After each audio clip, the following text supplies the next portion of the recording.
అందరికీ హాయ్ అండి. రోజు మనం ఒక్కొక్క హెల్త్ ఇష్యూ మీద టాపిక్ చేసుకుంటున్నాం కదా. ఈరోజు చిన్న మోటివేషన్ స్టోరీ టైం, ఓకేనా? Please listen.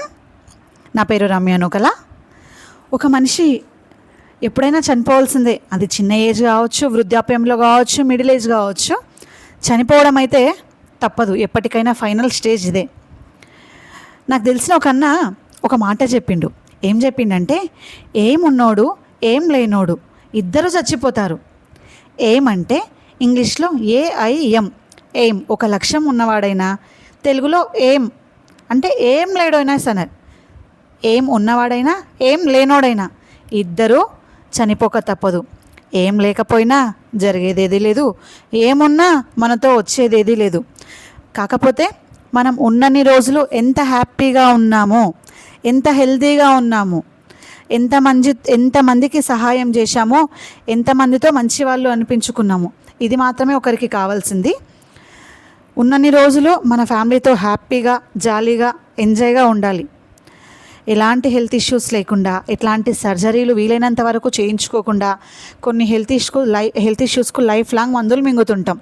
నెలలు హాస్పిటల్స్కి వెళ్ళాల్సి వస్తుంది. మంత్లీ చెకప్స్ ఉంటాయి. 3-4 మంత్స్కి ఒకసారి చెకప్స్ ఉంటాయి. ఇట్లాంటి జీవితం మొత్తం హాస్పిటల్ చుట్టూ తిరగాల్సిందేనా? ఇలాంటి టెన్షన్స్ ఏం లేకుండా ఉండడమే గొప్ప కదా. ఇందాకనే చెప్పిన కదా, ఏమున్నా ఏం లేకపోయినా చావక తప్పదు. ఉన్నన్ని రోజులు హ్యాపీగా ఉండడమే గ్రేట్. సో మీరు అంత హ్యాపీగా ఉండడానికి మీకు ఒక ఆప్షన్ వచ్చింది. ఇప్పుడు క్యూర్ సెల్ వాడండి. ఎలాంటి హెల్త్ ఇష్యూస్ ఉన్నా తగ్గుతాయి.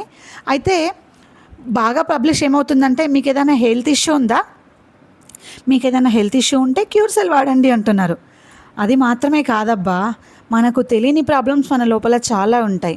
మనం బయట మొత్తం వేరే ఫుడ్ తింటుంటాం కదా, తిన్నది మొత్తం హెల్తీ ఫుడ్ కాదు కదా, దాని నుంచి కూడా హెల్త్ ఇష్యూస్ వస్తాయి కదా.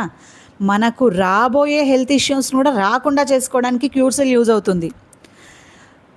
కొన్ని హెల్త్ ఇష్యూస్ రాకూడదు అన్నా క్యూర్ సెల్ వాడాలి, వచ్చినవి తగ్గాలన్నా క్యూర్ సెల్ వాడండి, లైఫ్ లాంగ్ హ్యాపీగా ఉండాలి అన్నా క్యూర్ సెల్ వాడండి. క్యూర్ సెల్ వాడండి, మీకు రాబోయే హెల్త్ ఇష్యూస్ను తగ్గించుకోండి, ఉన్న హెల్త్ ఇష్యూస్ను తగ్గించుకోండి. లైఫ్ మొత్తం హ్యాపీగా మీ ఫ్యామిలీతో ఉండండి. మీకు ఇబ్బంది ఉండొద్దు, మాకు ఇబ్బంది ఉండొద్దు, మీ ఫ్యామిలీ మెంబర్స్కు ఇబ్బంది ఉండొద్దు. అంతే కదా. ఉన్నన్ని రోజులు ఎంత హ్యాపీగా ఉన్నామన్నదే మనకు కావాలి.